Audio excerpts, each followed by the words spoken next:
Coming up on Arirang News, South Korea has now given at least one coronavirus vaccine dose to 10 million of its citizens, which is close to a fifth of its population. That puts the goal for this month of a quarter of the population easily within reach.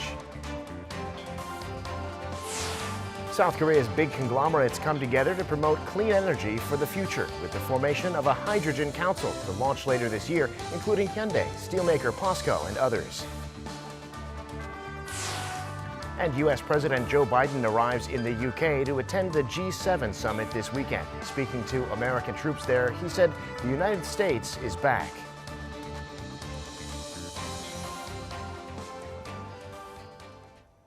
It's 5 p.m. here in Seoul. Thank you for joining us on Arirang News. I'm Devin Whiting. Earlier today, South Korea began rolling out the vaccine from Johnson & Johnson to its military personnel. This round of doses for this one-shot vaccine was completely booked. Also today, South Korea has given at least one dose now to 10 million people, which is almost a fifth of the population. Lee Kyung-eun has the details. 105 days into South Korea's rollout of COVID-19 vaccines, the country has reached a milestone figure of 10 million.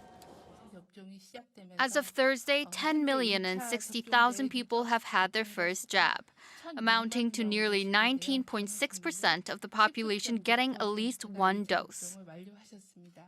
The country broke the 1 million mark on April 5th, 39 days after the rollout began in February. But the vaccination rate has gone drastically up since mid-May on the back of increased vaccine supply. And active participation is also playing a critical role.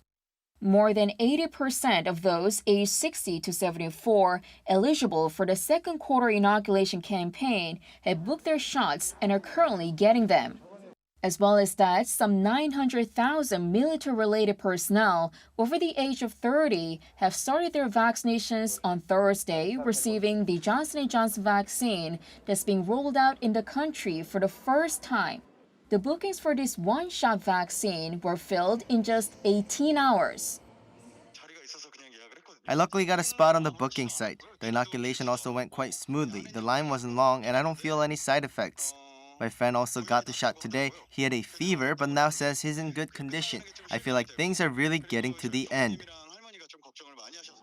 Also starting mid-June, police officers, soldiers, dialysis patients, and some teachers aged below 30 will be getting Pfizer's vaccine.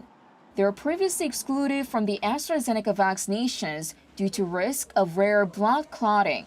When all these groups finish getting their first doses, South Korea expects a tally to surpass its goal for the end of June of 14 million. Authorities believe they're on track to achieve 36 million vaccinations by the end of September, the threshold for reaching herd immunity. Lee Kyung-eun, Arirang News. South Korea on Thursday reported more than 600 new cases of COVID-19 for a second day in a row. There were 611 cases and 2 more deaths, raising the death toll to 1,979. In Gwangju province, which surrounds the capital Seoul, there were 180 new cases. More than 90% of those were in small clusters or are still being traced. With no clear sign of a let-up in the spread, it appears likely that the distancing rules will be extended as they are when the health authorities meet to review them tomorrow. And vaccination drives are underway around the world. In China, they've now administered more than 800 million doses. Around half of all eligible Americans have also been fully vaccinated. Kim Hyo-sun reports. Hoping to achieve herd immunity by the end of the year, China has administered more than 808 million doses of COVID-19 vaccines across the country as of Tuesday. According to the latest updates provided by the Chinese National Health Commission Wednesday, that's up by nearly 15 million doses from the day before. China began its vaccine rollout last December, giving priority to high-risk groups and medical workers. In preparation for the upcoming Tokyo Olympics, the International Olympic Committee said some 80% of participating athletes have received their vaccines. The agency stressed that it will continue to exert efforts to have more athletes vaccinated going forward. Over in the U.S., pundits say the country's massive vaccination drive has significantly lowered the number of COVID-19 related fatalities. According to the latest data disclosed by the US CDC, some 50% of all eligible Americans above the age of 12 have been fully vaccinated. That translates to over 140 million people. Uruguay has become the first Latin American country to approve Pfizer's vaccine for minors between the ages of 12 and 17. Its health authorities say that over 150,000 adolescents have signed up as of Tuesday. In Turkey, where nearly 38% of the total population has received at least one COVID-19 vaccine dose, the decision has been made to expand the vaccine rollout to people in their 20s who have underlying medical conditions like diabetes and high blood pressure. The country has been inoculating healthcare providers, essential social workers, and the general public over the age of 50. Kim Hye-sun, Arirang News.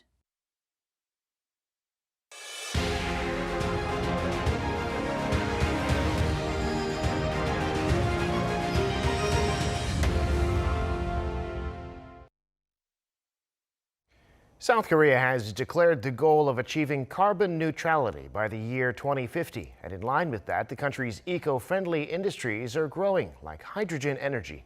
4 of the country's big conglomerates gathered today and pledged to work together to build a value chain throughout the hydrogen industry to provide clean power for the future economy. Kim Sung-min reports. South Korea's drive for a hydrogen-based economy is picking up pace as 4 of the country's major conglomerates have pledged to create a hydrogen consultative body. The heads of Hyundai Motor Group, SK Group, POSCO, and Hyosung gathered on Thursday to reaffirm their commitment to fostering clean energy, forming a Korean Hydrogen Council. The consultative body, launching in September, aims to encourage corporate-level investments and establish a stable value chain in the hydrogen industry. SK Group Chairman Choi Tae-won said the role of big companies is important in developing and growing Korea's hydrogen industry. Chung Hee-sun, the chairman of Hyundai Motor Group, highlighted the need for cooperation between hydrogen-related businesses to accelerate the implementation of the power source in the near future. While Korea is at the top of the hydrogen electric car industry right now, clean energy using hydrogen in general is falling behind Japan. The improvement in production, storage, transportation, and the distribution chain can only be done by private companies. Hydrogen has been praised as an alternative to conventional energy as it only produces water as a byproduct when generating power. The 4 companies have been expanding their investment in the industry over the past few years. Hyundai Motor Group produced the world's first hydrogen-powered car in 2013 and aims to expand the number to 500,000 cars a year by 2030. SK Group plans to invest $16 billion to establish facilities that can create up to 30,000 tons of hydrogen annually. And POSCO aims to reach $27 billion of hydrogen sales by 2050. The project to develop the hydrogen consultative body will progress next month as the final list of participating companies will be set by July under the co-chairmanship of Hyundai Motor, SK, and POSCO. Kim Sung-min, Arirang News. The price of rice in South Korea rose sharply last month, and that's also making products that are made from rice more expensive, like certain alcoholic beverages. According to statistics, Korea rice last month was up 14% in price from a year earlier, the biggest increase in more than 2 years. The price of the rice wine, makgeolli, rose almost 15%, rice cakes by 4.7%, and instant rice by 3.2%. Prices have been rising mostly due to last year's long monsoon season and a series of typhoons that hurt the harvest.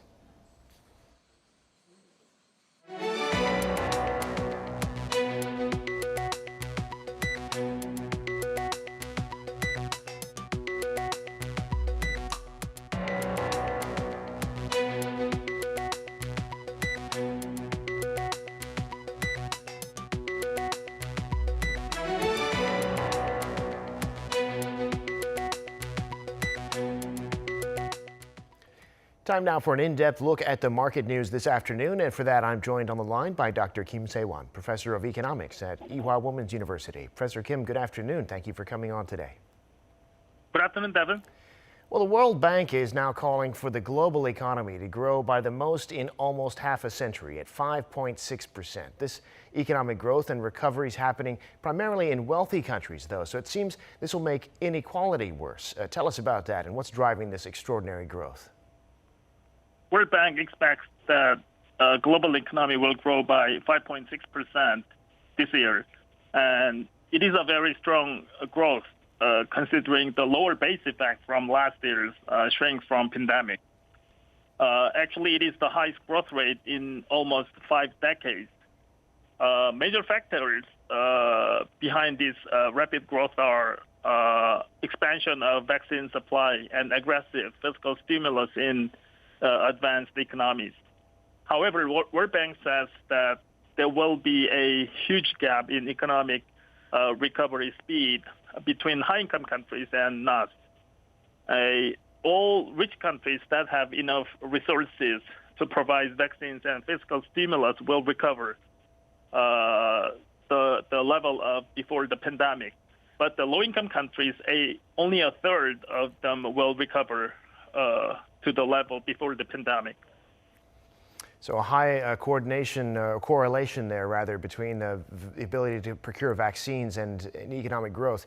Well, let's turn to the markets. Stocks in New York closed overnight lower as investors watched inflation. Also, new meme stocks surging, which some investors are alarmed by.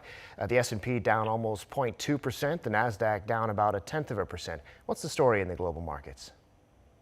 U.S. market closed lower yesterday. Dow Jones had a negative 0.4% return, and Nasdaq also shrank by 0.1%.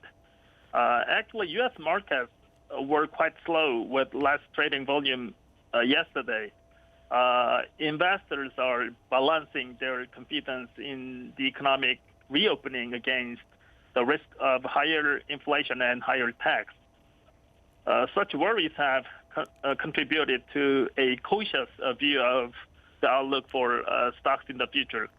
European markets were mixed as investors wait and see developments of economic recovery in the region.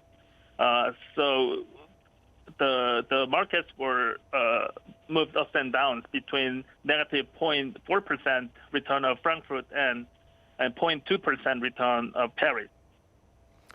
And in the Korean market, options were expiring today. That usually is a significant event. And although the market lacked direction on opening, it did post a solid gain, especially tech shares on the Kosdaq. Tell us about the local market. Domestic market has declined over 2 straight trading days until yesterday. But today, the market had decent gains.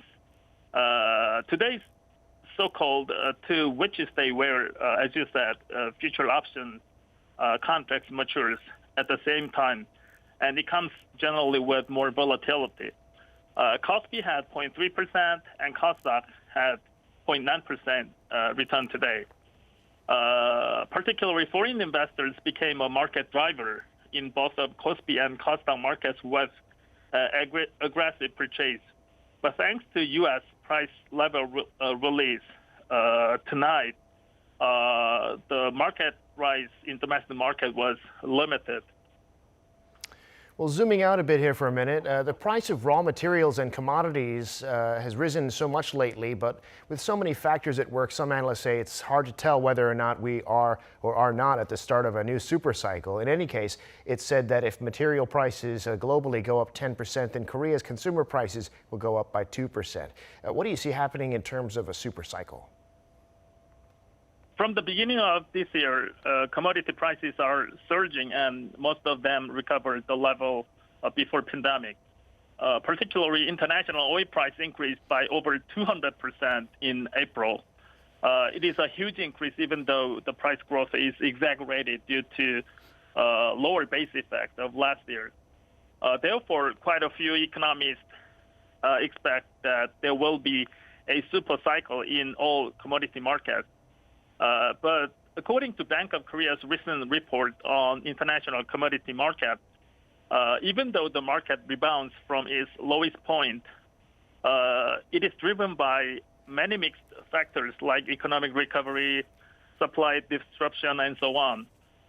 So it is too early to say that global economy is entering the super cycle of commodity market.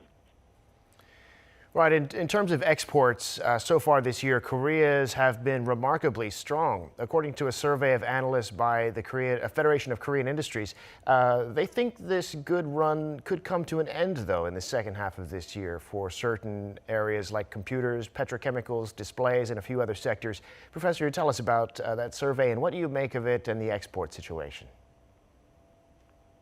Export is the strongest factor that helps to recover Korean economy from last year. All major export items like memory chips and automobiles are growing every month in 2 digits compared to the last year's.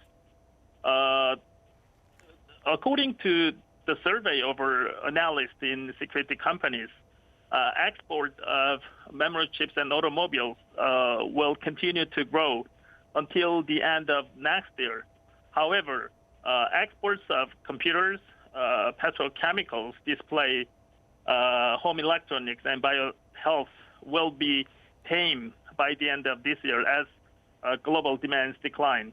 So that means that to maintain the momentum of economic recovery, there should be rebounds of domestic consumption and investment before exports cools down.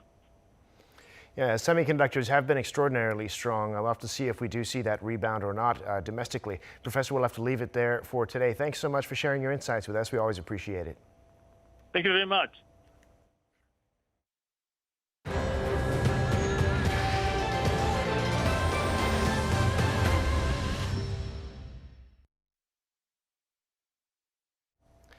U.S. President Joe Biden has revoked the executive order issued by President Trump that effectively sought to ban the Chinese-run app TikTok from the United States. Biden has replaced it, though, with another executive order that will continue monitoring apps like TikTok that are linked to America's foreign adversaries. Lee Seung-jae reports. President Biden signed an executive order Wednesday directing the Commerce Department to review apps tied to foreign adversaries and laid out what should be considered an unacceptable risk. Biden's move will affect popular apps like TikTok and WeChat. The executive order revokes and replaces the 3 executive orders by former President Donald Trump, who sought to ban transactions with the 2 Chinese-owned sites, resulting in a prolonged legal battle. In place of a ban, President Biden's order directs the Commerce Secretary to investigate apps that may pose a risk to American data privacy or national security. The Commerce Department is then set to make recommendations for future executive orders to address potential concerns.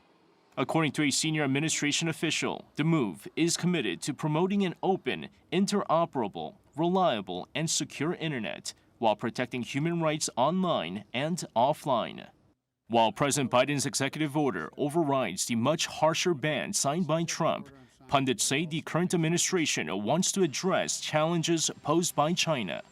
Last week, President Biden signed a separate order expanding on a Trump administration-era ban on American investment in Chinese companies with suspected ties to China's military. TikTok and WeChat have yet to respond to President Biden's move. Lee Seung-jae, Arirang News. China has arrested more than 1,100 people suspected of using cryptocurrencies to launder money as part of a wider crackdown on crypto. As of Wednesday, the police had busted more than 170 criminal groups believed to have used cryptocurrencies to launder illegal proceeds from telephone and internet scams. Last month, China banned banks and payment firms from providing crypto-related services, and the State Council has also vowed to crack down on Bitcoin mining and trading. Ahead of the G7 summit, which starts on Friday, U.S. President Joe Biden has arrived in the U.K., opening the first overseas trip of his term with a declaration that the United States is back. Jun reports. President Biden's first stop upon arriving in the UK for the G7 summit was a visit to U.S. troops and their families at the RAF Mindenhall Air Base. Reasserting the United States on the world stage, his message was in great contrast to his predecessor's America First stance. We're going to make it clear that the United States is back and democracies of the world are standing together to tackle the toughest challenges and the issues that matter most to our future. In his speech, Biden also highlighted that the West must publicly demonstrate it can compete economically with China as the world emerges from the coronavirus pandemic. During his trip, he also aims to reassure European states that the United States can once again be counted on as a dependable partner in standing up to Russia's aggression. Biden warned that the U.S. will respond in a robust and meaningful way if Russia engages in harmful activities. Russian President Vladimir Putin has recently stated that a new Cold War is underway, undermining Western economies, alliances, and political systems. The U.S. president is scheduled to meet with British Prime Minister Boris Johnson ahead of the two-day G7 summit, followed by a meeting with the Queen and NATO and U.S.-EU summits. Ending his trip on the 16th will be his meeting with Russian President Vladimir Putin in Geneva, with an aim of establishing a more stable and predictable relationship. Ian Jin, Arirang News. The Pentagon is warning that North Korea continues to boost its missile capabilities. In a statement to the Senate Wednesday, Deputy Assistant Secretary of Defense for Nuclear and Missile Defense Policy, Leonor Tomero, said North Korea is developing and deploying more capable ICBMs and SLBMs.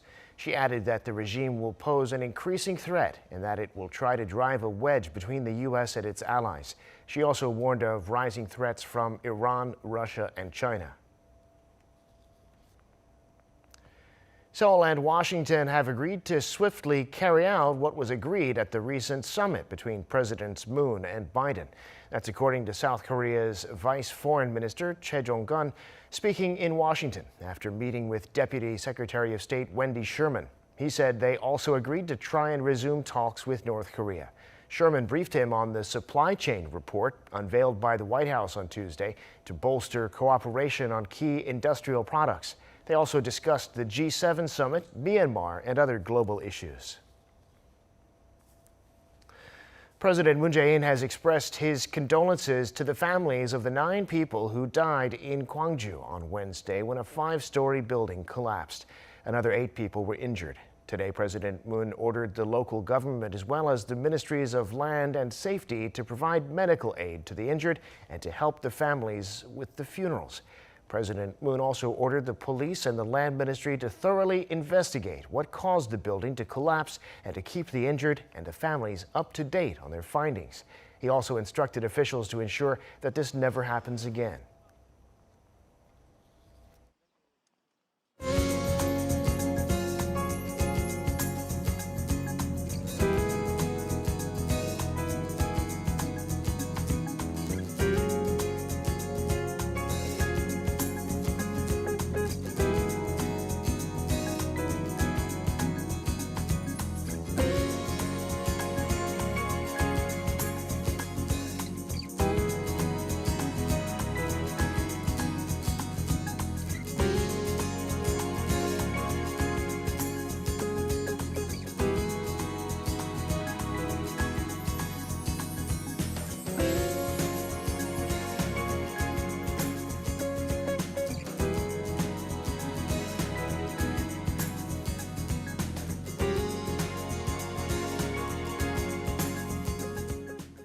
And that brings us to the end of this newscast. Thank you for watching.